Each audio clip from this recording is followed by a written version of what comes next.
We are here to talk about some Assassin's Creed.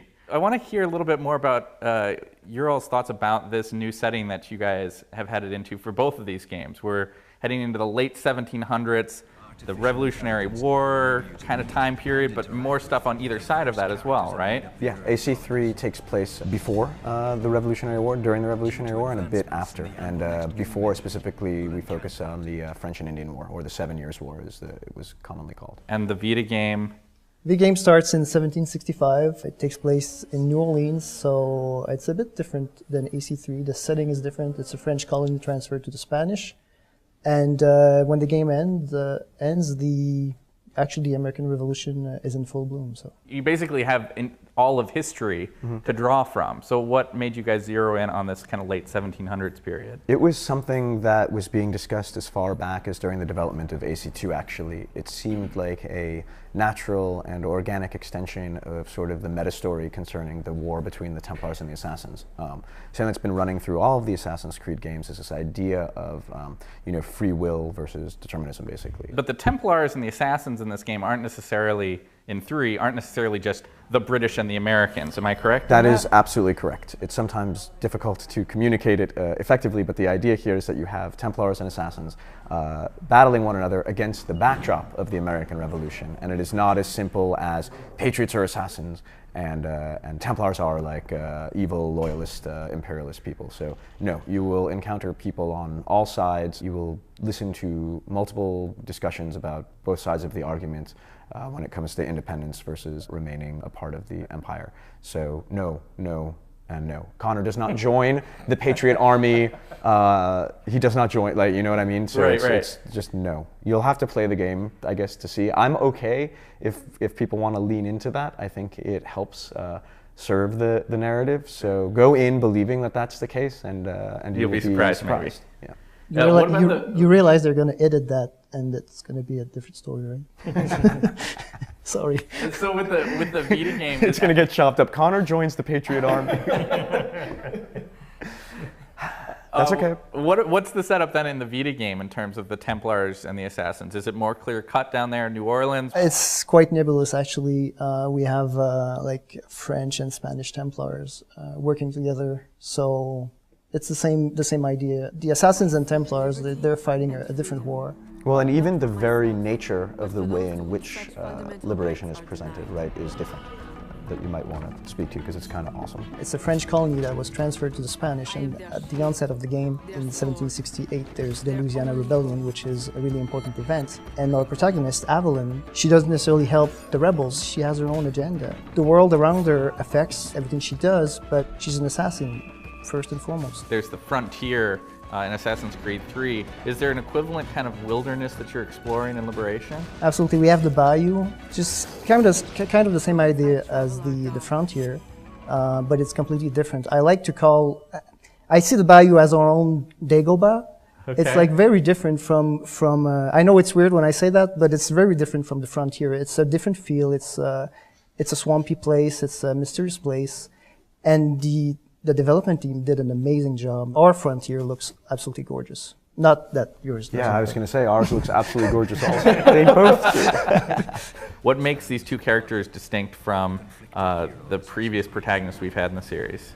The idea is that Altair fought for duty. Ezio was motivated by vengeance. And I think for Connor, we wanted to do something a little bit different. And he is motivated more by a sense of justice. He has these very strong opinions when it comes to right and wrong. And he sees a lot of wrong being committed out in the wider world. He has injustice visited upon his people, in fact, and that's really what starts to motivate him. He finds that the Assassins seem to share this goal of trying to help the world at large.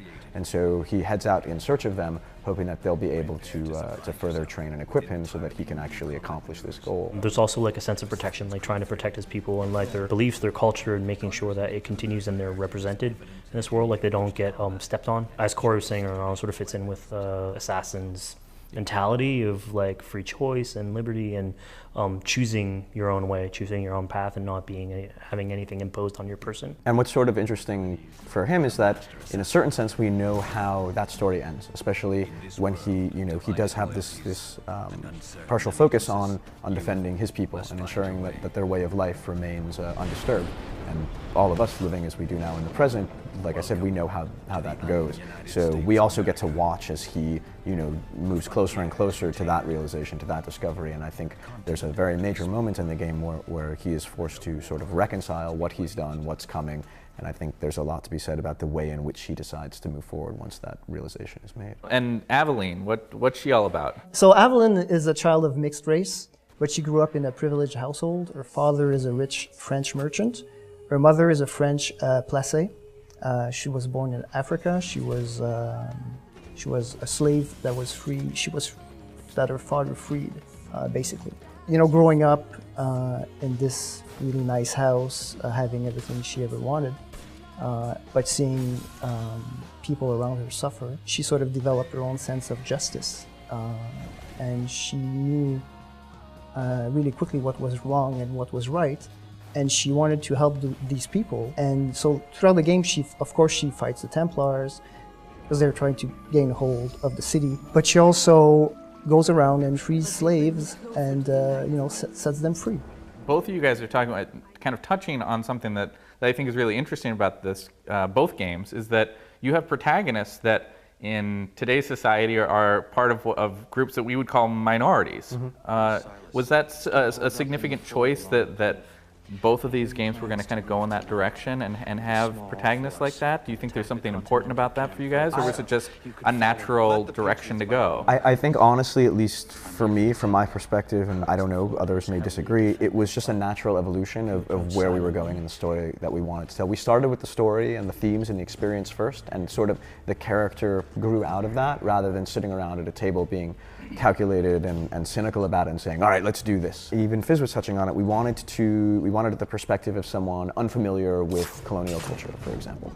We wanted someone that would understand how to navigate a natural environment with grace and fluidity. And so it all just sort of on its own, starting from those places, at least in terms of Connor, moved towards someone like Connor. It was a response to the story we were trying to tell, to the experience that we wanted to create, and instead of vice versa. It just happened. It also gave us an opportunity because, like, one of the unique things about AC3 versus the other ones is that everything is super well documented.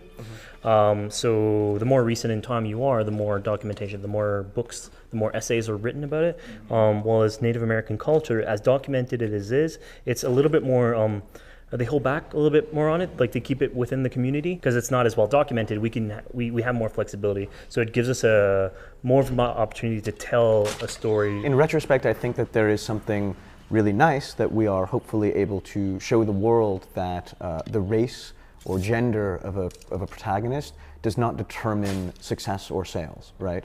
And so if we can do some good in that respect, that would be fantastic. But I think it's important to know that this wasn't motivated by stuff like that. It was motivated by what best fit our story. Would you say kind of similar things about Aveline, that the choice to have her be of partial African descent was just sort of a natural outgrowth of the kind of story you wanted to tell? Yeah, the kind of story, and also based on the research that we did when we found out about plaçage, which was a sort of an almost natural thing at the time. And when we looked at influential women during the period, like some of them were from such unions.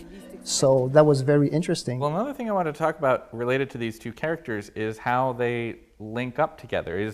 Are they living in effectively two totally separate universes that happen to be going on at the same time, or are there things that connect these two characters?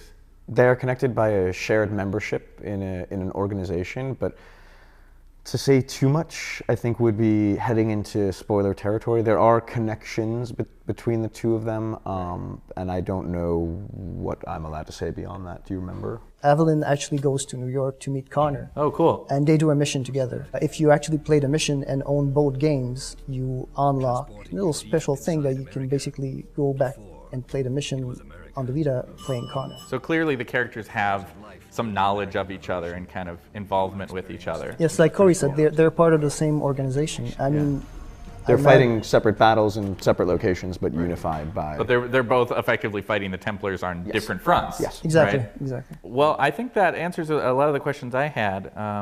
So thanks a bunch for sitting down with us today and for swinging by Minneapolis to come and see us. Thank you for having us. Thanks for having us.